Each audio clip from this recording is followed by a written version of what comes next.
Hey y'all. So this is gonna be a little bit of a different review than all my other ones because we're not talking about pop culture right now. We are talking about ancient Chinese dynasties. That's what we're talking about because I've got a midterm tomorrow. I gotta know these things anyway. So I'm gonna be reviewing all the Chinese dynasties, and then at the end, separate little ranking. I'm gonna rank all the dynasties, okay? We're gonna rank them. Okay, but let's get started. So, and I hope you maybe learn a little something because it's kind of interesting, honestly. So first up, we've got the Jia dynasty. I really like them solely because they're called like the mythical dynasty because no one knows if they actually existed. Like, come on, of course they exist. Like, for some reason, people are like doubtful that they existed, and it's like, so they call them like the mythical one, but that's pretty cool. So I like them a lot. Have the first official dynasty, the Shang dynasty. The stuff I like from them, they had some cool like gadgets, really nice bronze, some really nice things made of bronze that lasted up to this day. Like, they're still here, which is pretty cool. I do not like how they not a big fan. Which leads us to the Zhou, where they introduced the feudal system, which I hate. Like, I hate it because it's boring, first of all. Second, it's lame because, like, why would you want to answer to like some random person, some random lord, whoever, whatever. But yeah, about the interesting because there's two different parts to it. There's the Western Zhou, which was the first part, and then there's the Eastern Zhou, which is the second part. And period, it's a little boring, honestly. I feel like they didn't really do much. But for the Eastern Zhou, I like the first part of that, which was called the Spring. I like it because they weren't upset at each other. I don't like the second part of it, which was called the Warring States period. They were upset at each other during the Warring States period. Yeah. And then also, in the Western Zhou, I really like the vibes of their capital cities. They had these like twin cities of like Fenghao. I liked it. It was pretty cool. But in the Eastern Zhou, it was probably, honestly, they probably had a smarter capital because it was like more centralized and it was away from any like attackers or anything. But that was at Luoyang. So, okay. Also, sorry, I'm not like doing anything fun with these. I'm not editing them. So I totally understand if you don't want to watch this.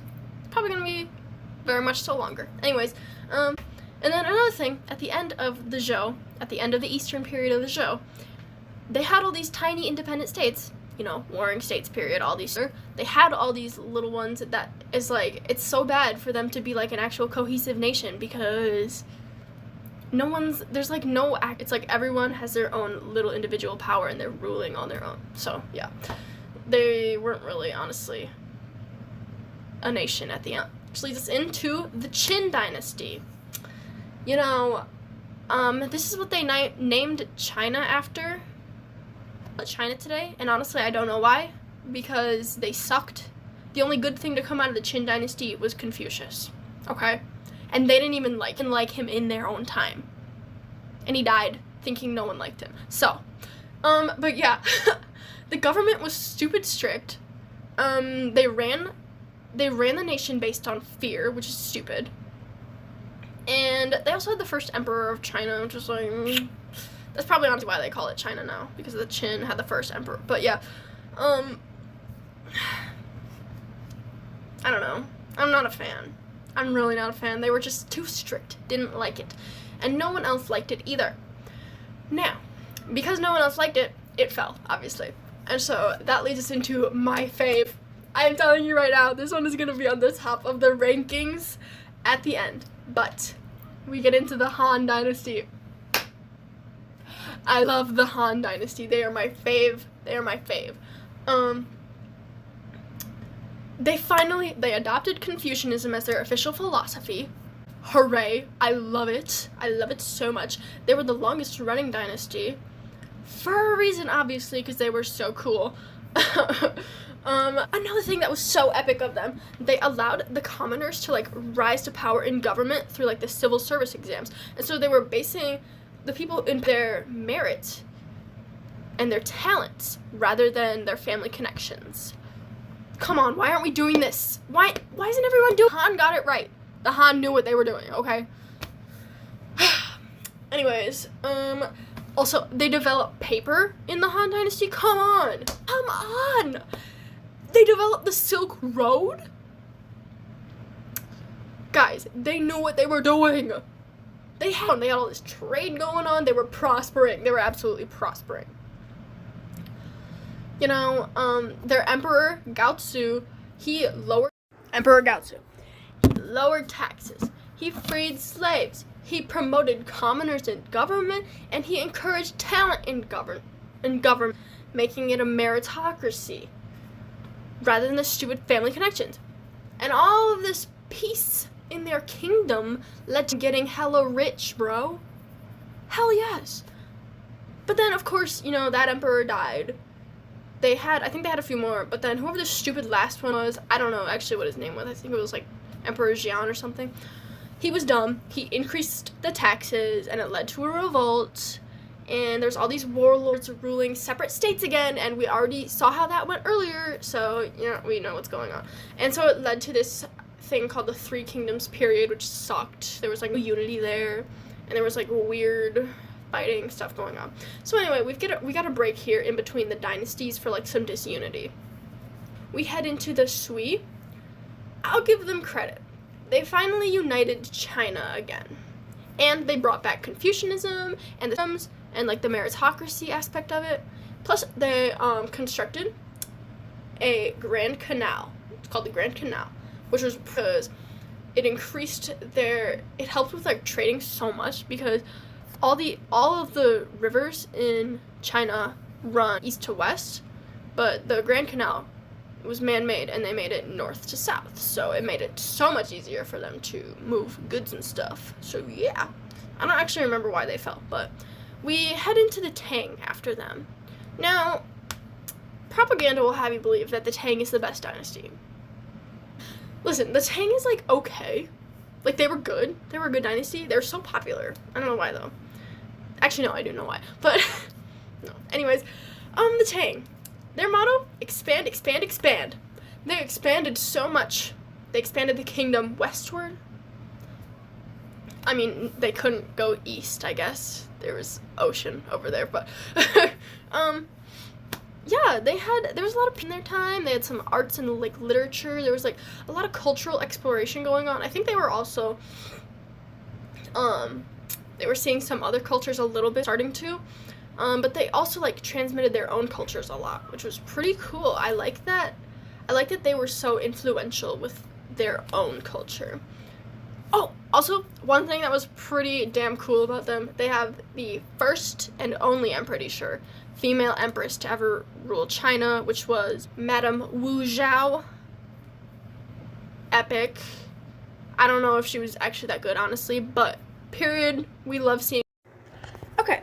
Now, the bad parts of the Tang Dynasty. I do not like how they did their civil service exams. Yes, they still had them, and so, like, yes, technically, a commoner could, like, rise to power in the government, but they made it hard. It's reminiscent of when, black people were, like, allowed to vote in the United States, but they had to pass, like, these exams that they couldn't study for.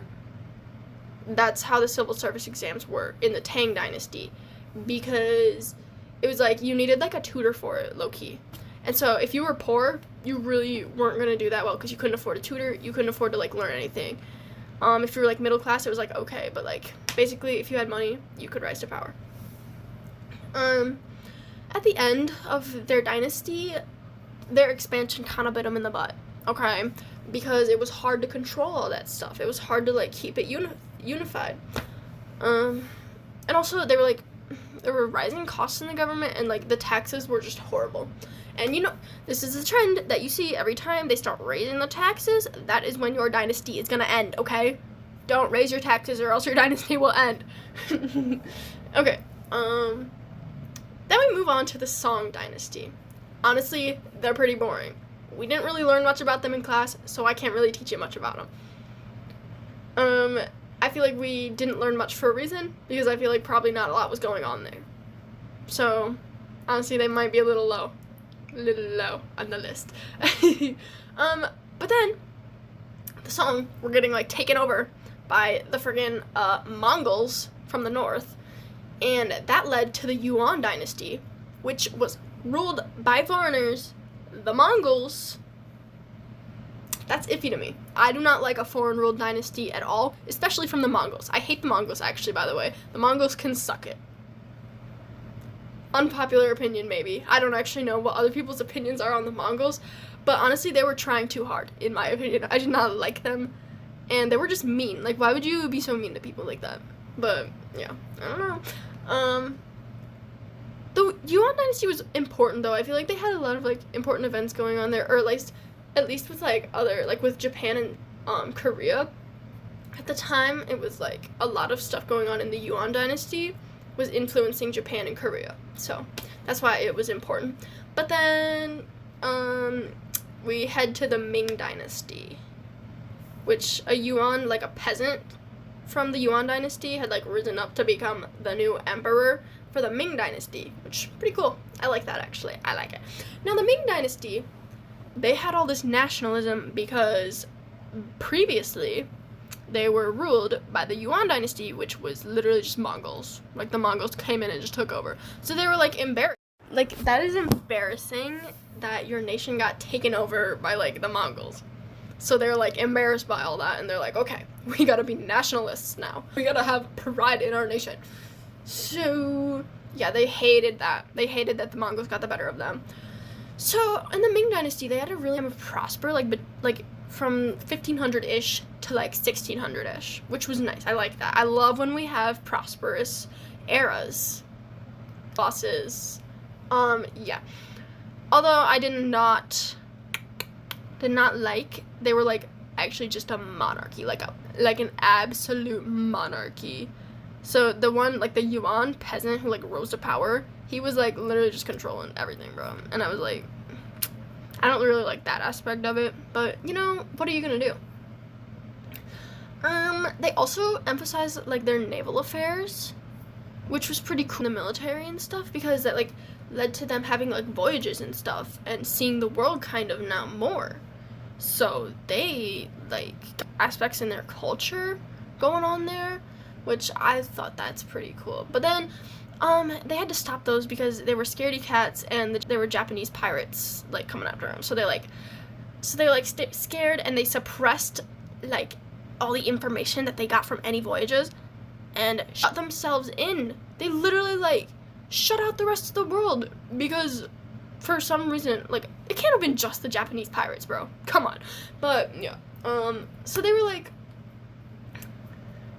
I don't know, they were really keeping to themselves for a while, until, like, I think it was around, like, 1611, and then some Jesuits pulled up, which I think is pretty funny, because the Jesuits came in the beliefs of, like, the Ming dynasty, like, they used their own beliefs and just tied it into Christianity stuff, and, like, left out the parts, and so they converted all these Chinese people to, like, Christianity, which was very interesting.